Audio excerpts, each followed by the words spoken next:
আমাদের এখানে খেজুর রস ফোটানো হচ্ছে। কালকে খাওয়ার পর যেটা বেঁচে গেছে সেটা ফুটিয়ে গুড় করা হবে। এই যে গন্ধটা বেরাচ্ছে এটাতেই হচ্ছে মন ভরে যাচ্ছে, আলাদাই তৃপ্তি। এর নাম হচ্ছে পলিয়া, মানে একে আমরা পলিয়া বলে ডাকি। আর বাবা হচ্ছে ওকে পলিয়া বলে ডাকে, আর এও বাবাকে পলিয়া বলে ডাকে। সেই থেকে হচ্ছে এর নাম পলিয়া হয়ে গেছে। পলিয়া একটা ছড়া বলো, কোন ছড়া তুমি জানো? কোন ছড়া তুমি জানো বলো? হ্যাঁ, কি কি কি বলো, কোন ছড়া জানো? কি ছড়া জানো তুমি বলো? তোমার নাম কি? তোমার নামটা কি বলো? তোমার কৌশিক সরকার। তারপর তোমার বাবার নাম? তোমার বাবার নাম কি? সৌরভ সরকার। তোমার মায়ের নাম?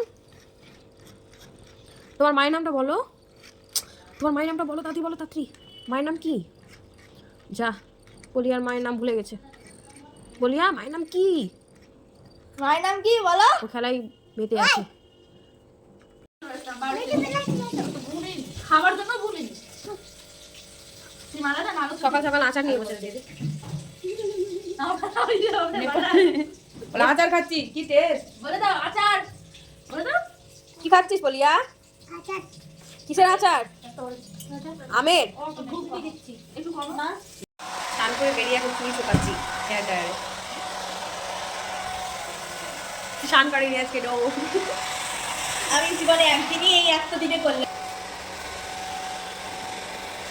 আমি যে হাফ সোয়েটারটা পরে আছি এটা হচ্ছে আমার মায়ের হাফ সোয়েটার। মা যখন 9-10-এ পড়তো তখন হয়, বাট মায়ের জিনিস থাকতে ইচ্ছে করে না, প্রত্যেকদিনই পরে।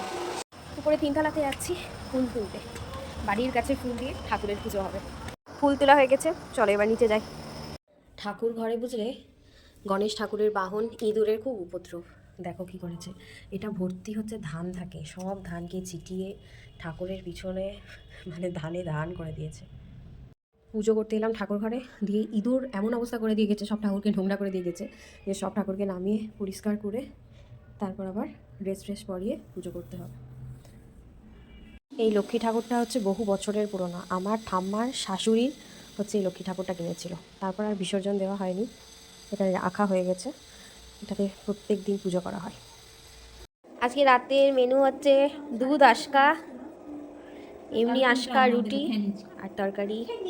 মায়ের ঠান্ডা লেগেছে, মা খেতে শুরু করে দিয়েছে। আর মিষ্টিও আছে, আর্ধেকটা মিষ্টি হচ্ছে আমার বোন কামড়ে খেয়ে নিয়েছে।